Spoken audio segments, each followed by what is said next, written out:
Hello everyone, આપણે એમપીસીએમાં આગળના લેક્ચરમાં જોયું હતું કે એસી મોટરનો ઉપયોગ કેવી રીતે થાય છે, તેનું કાર્ય, સિદ્ધાંત અને કન્સ્ટ્રક્શન આપણે જોયું. તેના ઉપયોગો, ફાયદા, ગેરફાયદા આપણે જોયા હતા.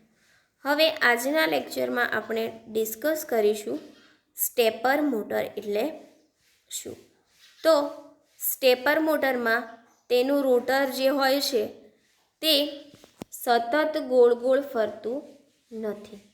તે સતત ગોળ ગોળ ફરવાને બદલે સ્ટેપના ફરે છે, એટલે સ્ટેપ બાય સ્ટેપ તે ફરે છે. એટલા માટે તેને સ્ટેપર મોટર કહેવામાં આવે છે. હવે ડિજિટલ ન્યુમેરિકલ કંટ્રોલના વિકાસને લીધે આ મોટર ઘણી પ્રચલિત થતી જાય છે. એટલે ડિજિટલ કમ્યુનિકેશનને કારણે, એટલે ડિજિટલ કંટ્રોલને કારણે જે સ્ટેપર મોટર છે તે વધારે પ્રખ્યાત એટલે કે પ્રચલિત થઈ છે. હવે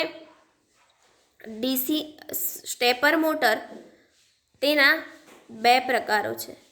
એક વેરિયેબલ રિલક્ટન્સ પ્રકાર અને સેકન્ડ છે પરમેનન્ટ મેગ્નેટ પ્રકાર. એટલે સ્ટેપર મોટર કેટલા પ્રકારની હોય છે? બે પ્રકારની હોય છે, વેરિયેબલ રિલક્ટન્સ પ્રકાર અને પરમેનન્ટ મેગ્નેટ પ્રકાર. તો આપણે ફર્સ્ટ જોઈશું વેરિયેબલ રિલક્ટન્સ પ્રકાર સ્ટેપર મોટર. સ્ટેપર મોટરના કેટલા ભાગ હોય છે?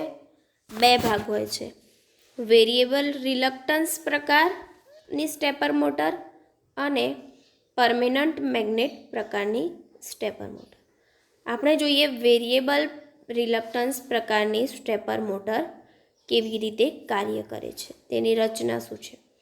તો એની રચના આપણે જોઈએ તો સ્ટેપર પર 12 પોલ હોય છે અને રોટર પર 8 પોલ હોય છે. તેથી સ્ટેપ મોટર નો સ્કીમેટિક ડાયાગ્રામ આપણે આગળ જોઈશું. દરેક સ્ટેપર પોલ પર વાઇન્ડિંગ હોય છે. એટલે બધા સ્ટેપર પર શું હોય છે? વાઇન્ડિંગ હોય છે. આ વાઇન્ડિંગને દરેક સેટમાં 12 પોલ હોય છે. એટલે એ જે આપણે વાઇન્ડિંગ કરીએ છીએ એની પર કેટલા પોલ હોય છે? 12 પોલ હોય છે. એવા 3 સેટમાં વિભાજિત કરવામાં આવે છે. એટલે એ બધાને આપણે 3 સેટમાં ડિવાઈડ કરીશું. ત્યારે 3 સેટમાંથી કોઈ પણ એક સમયે એક જ સેટ એનર્જાઇઝ કરવામાં આવે છે. સ્ટેપર મોટરમાં વેરિયેબલ પ્રકાર રિલક્ટન્સ મોટરમાં કેટલા સેટ હોય છે? 3 સેટ. તો આ 3 સેટમાંથી કોઈ એક જ સેટને એનર્જાઇઝ એટલે કે સપ્લાય આપવામાં આવે છે અને રોટર પરના તે સેટને 4 પોલ ઇન્ડ્યુસ્ડ થાય છે. એટલે જે રોટર પરનો જે સેટ હશે એમાં કેટલા પોલ ઇન્ડ્યુસ્ડ થશે? 4 પોલ ઇન્ડ્યુસ્ડ થશે. હવે આપણે આનું વર્કિંગ જોઈશું. વેરિયેબલ રિલક્ટન્સ પ્રકારની સ્ટેપર મોટર કેવી રીતે કામ કરે છે. તો 4 પોલના 3 સેટમાંથી કોઈ પણ એક સમયે એક જ સેટને ડીસી સપ્લાયથી એનર્જાઇઝ કરવામાં આવે છે. એટલે કે આ 4 પોલ છે, 4 પોલના કેટલા સેટ છે? 3 સેટ. તો એક સમયે આપણે શું કરીશું? એક જ સેટને ડીસી સપ્લાય આપી અને તેને એનર્જાઇઝ કરીશું. આથી સ્ટેપર પર 4 પોલ બને છે. એટલે કેટલા પોલ બનશે? એક જ આપણે એનર્જાઇઝ કરીશું એક પોલ, તો એના પરથી કેટલા પોલ બનશે? સ્ટેપ પર 4 પોલ બને છે. આથી રોટર પર 8 પોલમાંથી 4 પોલ તેની સાથે એલાઇન થાય છે. એટલે 8 પોલમાંથી 4 પોલ વર્ક કરશે. હવે આપણે જોઈએ તો હકીકતમાં જે આ સર્કિટ છે એ મેગ્નેટિક પોલ નથી, પરંતુ રોટર પરના એક્શન છે. એટલે મેગ્નેટિક સર્કિટ નથી, મેગ્નેટિક પોલ, પણ એ રોટર પરનું એક્શન છે. હવે જે બાકીના 4 પોલ બચ્યા છે તે 1 બાય 1 એનર્જાઇઝ કરીશું. હવે બી સેટને એનર્જાઇઝ કરવામાં આવે એટલે પહેલાં આપણે કોને એનર્જાઇઝ કરેલું? એ સેટને એનર્જાઇઝ કર્યું હતું. હવે સેકન્ડમાં આપણે બી સેટને એનર્જાઇઝ કરવામાં આવે ત્યારે બીજા 4 પોલ એનર્જાઇઝ થશે. તેથી રોટર કઈ દિશામાં ફરશે? ક્લોકવાઇઝ દિશામાં. જે રોટર છે એ ક્લોકવાઇઝ દિશામાં ફરશે અને તેથી રોટર 15 ડિગ્રી ખસશે. એટલે કેટલા ડિગ્રી ખસશે? 15 ડિગ્રી ખસે છે. હવે જો સી સેટને એનર્જાઇઝ કરવામાં આવે તો એ પણ 15 ડિગ્રી ક્લોકવાઇઝ ખસશે. આમ તો પોલ A B રાખવામાં આવેલ છે, પણ ક્લોકવાઇઝ ABCD આપણે રાખીશું. હવે અહીંયા આપણે જોઈશું કે વેરિયેબલ રિલક્ટન્સ પ્રકારની સ્ટેપર મોટરનું એક્સાઇટેશન કેવી રીતે થાય છે. અહીંયા તમને ક્લોકવાઇઝ, કાઉન્ટર ક્લોકવાઇઝ અને કેટલા પોલ આપેલા છે? ABC એટલે પોઝિટિવ અને નેગેટિવ, તેની સાથે વાઇન્ડિંગ કનેક્ટ કરેલું છે. હવે જો એ સેટને એનર્જાઇઝ કર્યા બાદ, એટલે આપણે એને એનર્જાઇઝ કરીએ, એ સેટને એનર્જાઇઝ કર્યા બાદ બી સેટના બદલે સી સેટને એનર્જાઇઝ કરવામાં આવે તો રોટર એન્ટી ક્લોકવાઇઝ દિશામાં 15 ડિગ્રી ખસે છે. હવે પહેલાં શું કહેવા માગે છે કે જો આપણે પહેલાં એ સેટને એનર્જાઇઝ કરીએ, ત્યાર પછી આપણે જો બી સેટને એનર્જાઇઝ કરીશું તો રોટર ક્લોકવાઇઝ ફરશે. પરંતુ એ સેટને એનર્જાઇઝ કર્યા બાદ સી સેટને એનર્જાઇઝ કરવામાં આવે તો રોટર કેવી ફરશે? એન્ટી ક્લોકવાઇઝ ફરશે અને 15 ડિગ્રી એન્ટી ક્લોકવાઇઝ એટલે કે ઊંધી દિશામાં ખસશે. હવે સ્ટેટરને ડીસી સપ્લાયથી એક્સાઇટ કરવામાં આવે છે. એટલે કોઈ પણ સ્ટેટર હોય, રોટર અને સ્ટેટર, ડીસી મોટરમાં રોટર અને સ્ટેટર આવેલા હોય છે. તો સ્ટેટરને ડીસી સપ્લાયથી એક્સાઇટ કરવામાં આવે તો આપણે આ જે આકૃતિ બતાવેલી છે તેમાં આપણે બેટરીથી રોટરને સપ્લાય આપ્યો છે, જે તમે અહીંયા જોઈ શકો છો. ડિજિટલ સર્કિટનો ઉપયોગ કરવામાં આવે છે. એટલે આમાં કઈ સર્કિટનો? ડિજિટલ સર્કિટનો ઉપયોગ કરવામાં આવે છે. હવે એના ફાયદા શું છે? તો સ્ટેપિંગ રેટ વધારે છે. એટલે આપણે નોર્મલ મોટર હશે તો એ ગોળ ગોળ રોટેટ થયા કરશે, પરંતુ સ્ટેપર મોટરમાં સ્ટેપિંગ રેટ વધારે છે અને તેમાં આપણને ટોર્ક પણ વધારે મળશે. નેક્સ્ટ છે પરમેનન્ટ મેગ્નેટ પ્રકારની મોટર. જે સ્ટેપર મોટરના આગળ જોયું હતું આપણે એમ, સ્ટેપર મોટરના 2 પ્રકાર હોય છે, વેરિયેબલ રિલક્ટન્સ સ્ટેપર મોટર અને પરમેનન્ટ મેગ્નેટ સ્ટેપર મોટર. તો એનો પ્રિન્સિપલ જોઈશું. અહીંયા મેગ્નેટ 4 દિશામાં ગોઠવી દીધેલા છે, 90ના ખૂણે એટલે કાટકોણે મૂકેલ દીધેલ વાઇન્ડિંગ છે. રોટર પર પરમેનન્ટ મેગ્નેટ મૂકેલ છે, એટલે આ બધા જે 4 પોલ છે એ રોટર પર પરમેનન્ટ મેગ્નેટ મૂકેલા છે, આ ચારેય પર. બે વાઇન્ડિંગને લીધે ઉત્પન્ન થતા ફિલ્ડના પરિણામને ફિલ્ડ રોટર તેની સ્થિતિ ગોઠવે, એટલે કોઈ પણ બે વાઇન્ડિંગ જે આપણને ફિલ્ડ શોધી આપશે. આમ એ અને બી વારાફરતી સપ્લાય આપવાથી રોટર સ્ટેપમાં ખસે છે, એટલે એ અને બીને વારાફરતી આપણે જેમ સપ્લાય આપીએ તેમ આપીએ તો એ સ્ટેપમાં ખસે છે. રોટર 4 સ્ટેપ એક આંટો ફરે છે, એટલે રોટરનો કોઈ પણ રોટરમાં કેટલા પોલ આવેલા હોય છે? 4, તો એ 4 સ્ટેપ એટલે રોટર ફરે છે. હવે કન્સ્ટ્રક્શન જોઈએ તો સ્ટેપર મોટરમાં 2 ભાગો હોય છે, સ્ટેટર અને રોટર. અંદરના પરિઘના ભાગો ખાંચા પડતા આવેલા હોય છે, એટલે અંદરનો ભાગ કેવો હોય છે? ખાંચાવાળો હોય છે.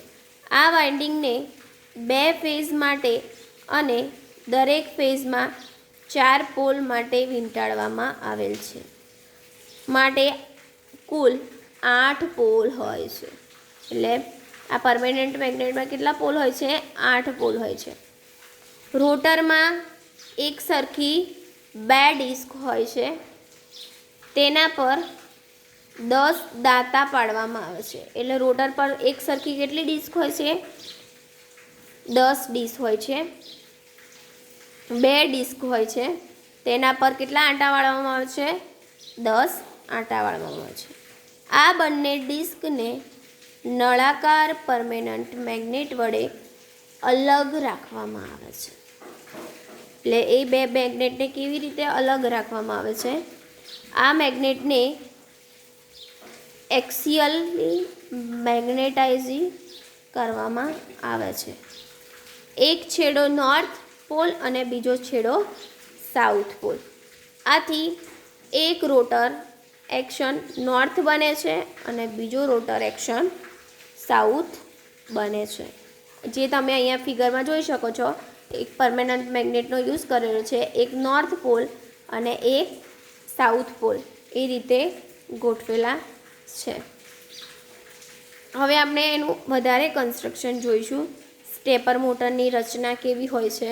તો બંનેના ટીપ અડધા પીચ જેટલા ઓફસેટ રાખેલા હોય છે, એટલે અડધા ઓફસેટ જેટલા રાખેલા હોય છે. હવે સ્ટેપર મોટરમાં પ્રોજેક્ટેડ પોલ દર્શાવવામાં આવે છે, એટલે પ્રોજેક્ટેડ પોલનો ઉપયોગ થાય છે, પરંતુ વાસ્તવમાં સ્ટેપર સ્લોટમાં મૂકેલ વાઇન્ડિંગમાંથી કરંટ પસાર થવાથી પોલ બને છે. એટલે જે પણ સ્લોટ આપણે ખાલી રાખેલો હશે એમાંથી જે વાઇન્ડિંગ મૂકેલું છે એમાંથી જો કરંટ પસાર થાય તો આપણને શું મળશે? તેમાંથી કરંટ પાસ થશે. હવે એનું વર્કિંગ જોઈએ તો જ્યારે સ્ટેપર વાઇન્ડિંગને 90 ડિગ્રી ફેઝ ડિસ્પ્લેસમેન્ટવાળો સપ્લાય આપવામાં આવે છે, એટલે સ્ટેપર મોટરને 90 ડિગ્રી ખૂણાથી આપણે સપ્લાય આપીએ છીએ, ત્યારે સ્ટેપર દ્વારા ફ્લક્સ ઉત્પન્ન થાય છે અને એ ફ્લક્સ ઉત્પન્ન થવાથી બીજો પરમેનન્ટ મેગ્નેટથી પેદા થાય છે, એટલે એ જે ફ્લક્સ બીજા પરમેનન્ટ મેગ્નેટમાં પણ પેદા થાય છે. એર ગેપમાં બંને ફ્લક્સ વચ્ચે ઇન્ટરટ્રેક્શનથી રોટર સેક્શન પર ટોર્ક ઉત્પન્ન થાય છે. હવે એક જે 90 ડિગ્રીવાળો આપણે સપ્લાય આપીએ ત્યારે તેમાં ફ્લક્સ પેદા થાય છે, એના લીધે બીજા મેગ્નેટમાં પણ ફ્લક્સ પેદા થાય છે અને એ બંને ફ્લક્સ એકબીજા સાથે મળી અને ટોર્ક ઉત્પન્ન થાય છે. આ બંને ટોર્ક ઉમેરાય છે. વાસ્તવમાં સ્ટેપર વાઇન્ડિંગને એસી સપ્લાય આપવાને બદલે પલ્સ આપવામાં આવે છે. એટલે આપણે જે સ્ટેપર વાઇન્ડિંગ હોય છે એને એસી સપ્લાય આપવાના બદલે શું આપીએ છીએ? પલ્સ આપવામાં આવે છે. સ્ટેપર મોટરનું રોટર કેવી રીતે કામ કરશે તે આપણે જોઈશું. અહીં આપણે બે વોલ્ટેજનો ઉપયોગ કરેલો છે, V1 અને V2. બે વાઇન્ડિંગ છે SWA અને SWB, પોઝિટિવ નેગેટિવ. તો હવે આપણે ક્લોકવાઇઝ ફેરવવું હશે તો ફર્સ્ટ જોઈએ તો બંને વાઇન્ડિંગને આપણે પોઝિટિવ સપ્લાય આપીશું ત્યારે ક્લોકવાઇઝ રોટેશન થશે. હવે બીજું, SAW ને નેગેટિવ અને SAW ને પોઝિટિવ, તો પણ તે ક્લોકવાઇઝ રોટેશન થશે. હવે આપણે બંનેને પાછો નેગેટિવ સપ્લાય આપીશું ત્યારે પણ એ ક્લોકવાઇઝ રોટેશન કરશે અને પોઝિટિવ નેગેટિવ આપશું ત્યારે બી એ ક્લોકવાઇઝ કરશે. હવે બે સપ્લાયની જરૂર પડે છે. બાયફિલર વાઇન્ડિંગનો ઉપયોગ કરવાથી એક જ સપ્લાયની જરૂર પડે છે. આપણે જો નોર્મલ વાઇન્ડિંગ કરતાં બાયફિલર વાઇન્ડિંગનો ઉપયોગ કરીએ તો એક જ સપ્લાયની જરૂર પડશે. ક્લોકવાઇઝ કાઉન્ટર ક્લોકવાઇઝ રોટેશનની સિક્વન્સ આપણે દર્શાવેલી છે. હવે મોસ્ટ આઈએમપી ફોર જીટીયુ, જે જીટીયુમાં વારંવાર પૂછાય છે, તો સ્ટેપર મોટરની ખાસિયતો શું છે? ફીચર્સ ઓફ સ્ટેપર મોટર, જે ઘણીવાર જીટીયુમાં પૂછાઈ ગયું છે. એટલે સ્ટેપર મોટર કેમ ખાસ છે? ફર્સ્ટ જોઈએ, જ્યારે ડિજિટલ પલ્સમાંથી ચલાવવામાં આવે છે ત્યારે એક જ પલ્સથી માત્ર એક જ સ્ટેપ ખસે છે. એટલે આપણે મોટરને ડિજિટલ પલ્સ આપીશું ત્યારે એનાથી ચલાવવામાં આવે છે ત્યારે એક જ પલ્સથી માત્ર કેટલા સ્ટેપ ખસશે? એક જ સ્ટેપ ખસશે, જે આપણને જરૂરી છે તે. નેક્સ્ટ છે સ્વયંચાલિત છે, એટલે કે એ જાતે રોટેટ થાય છે. સ્ટાર્ટિંગ માટે બીજી કોઈ વ્યવસ્થાની જરૂર નથી. એટલે કે આપણે જે સ્ટેપર મોટર છે એને સ્ટાર્ટ કરવા માટે આપણે બીજી કોઈ વ્યવસ્થાની મતલબ બીજું કોઈ ઇક્વિપમેન્ટ લાગવું પડતું નથી. એટલા માટે એ સ્વયંચાલિત છે.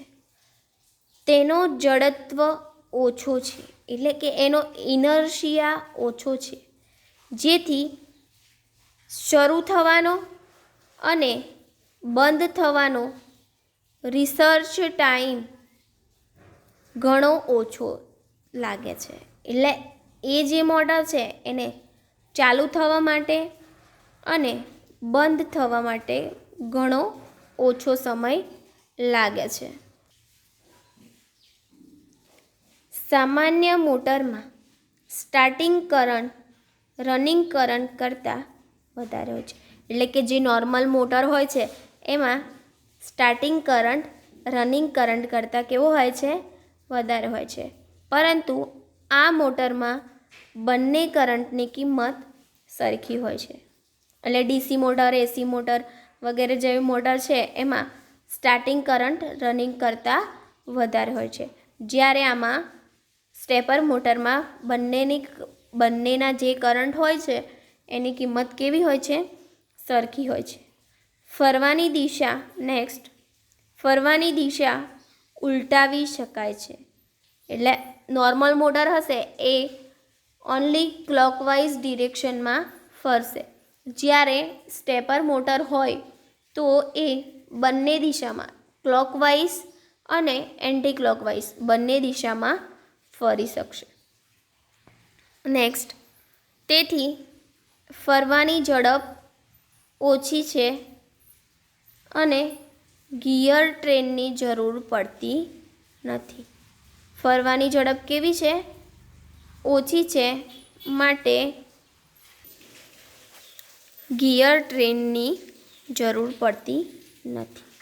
નેક્સ્ટ, ઓછા પાવર ઇનપુટથી વધારે ટોર્ક પેદા કરી શકાય છે. એટલે ઓછા પાવરથી આપણે કેવો વધારે ટોર્ક ઉત્પન્ન કરી શકીએ છીએ, પેદા કરી શકીએ છીએ. હવે advantages of stepper motor. Stepper મોટરના ફાયદા શું છે?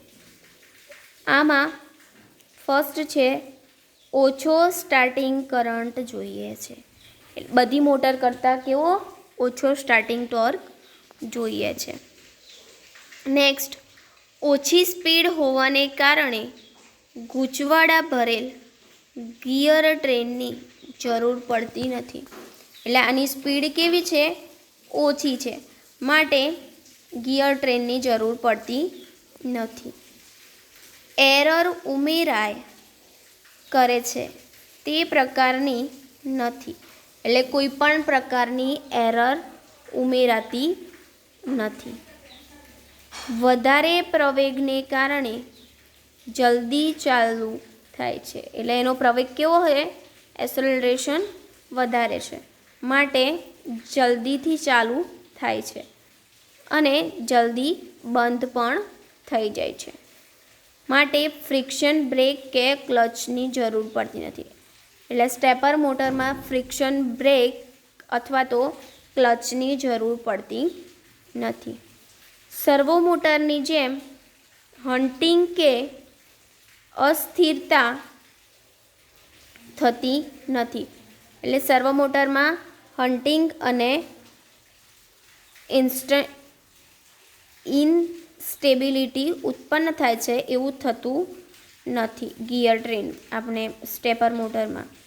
ગિયર ટ્રેન વગર ન હોવાથી સિસ્ટમ સરળ બને છે. એટલે ગિયર ટ્રેનનો ઉપયોગ ના કરવાથી સિસ્ટમ કેવી છે? સિમ્પલ છે.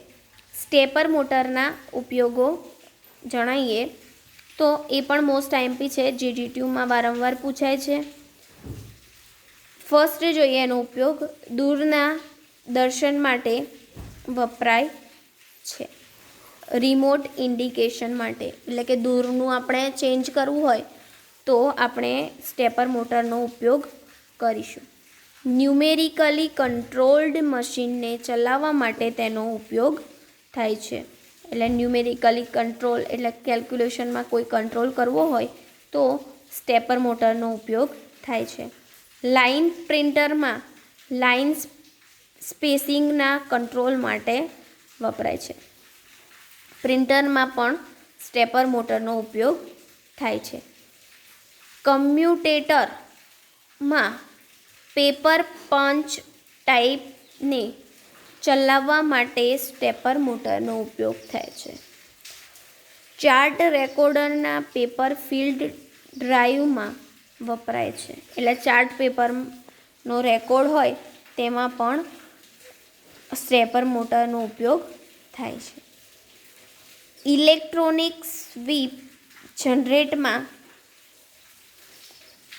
ઉપયોગ થાય છે. એટલે જે પણ ઇલેક્ટ્રોનિક વસ્તુ હશે એને જનરેટ કરવા માટે, સ્વીપ જનરેટ કરવા માટે વપરાય છે. નેક્સ્ટ, કર્વ ટ્રેસરમાં વપરાય છે. એટલે કોઈ પણ કર્વને આપણે ટ્રેસ કરવો હોય ત્યારે વપરાય છે. પ્રોડક્શન લાઇનમાં પલ્સ કાઉન્ટર કરવા માટે વપરાય છે. એટલે પલ્સનો કાઉન્ટ કરવા માટે પણ સ્ટેપર મોટરનો ઉપયોગ થાય છે. તેનો ઉપયોગ ફ્લોપી ડિસ્ક ડ્રાઈવ તેમજ હાર્ડ ડિસ્ક ડ્રાઈવમાં હેડને ખસેડવા માટે થાય છે. એટલે જે ડિસ્ક ડ્રાઈવ હોય તેમાં જે પણ હાર્ડ ડિસ્ક ડ્રાઈવ હોય તેનો જે પણ હેડ હશે તેને ખસેડવા માટે સ્ટેપર મોટરનો ઉપયોગ થાય છે. મોસ્ટ આઈએમપી ફોર જીટીયુ, જે features of stepper motor, application of stepper motor, અને તેના એડવાન્ટેજીસ ઓફ સ્ટેપર મોટર, જે વારંવાર જીટીયુમાં પૂછાય છે. હવે આપણે નેક્સ્ટ લેક્ચરમાં જોઈશું ટેકો જનરેટર એટલે શું, તેના ફીચર્સ શું છે, એની જરૂરિયાત શું છે, એ આપણે નેક્સ્ટ લેક્ચરમાં જોઈશું. અત્યારે આપણે ડિસ્કસ કર્યું ફર્સ્ટ કે સ્ટેપર મોટર કોને કહે છે, એટલે કે સ્ટેપ બાય સ્ટેપ આપણે બદલતા હોય સપ્લાય અને તેમ રોટર ફરતું હોય તેને સ્ટેપર મોટર કહે છે.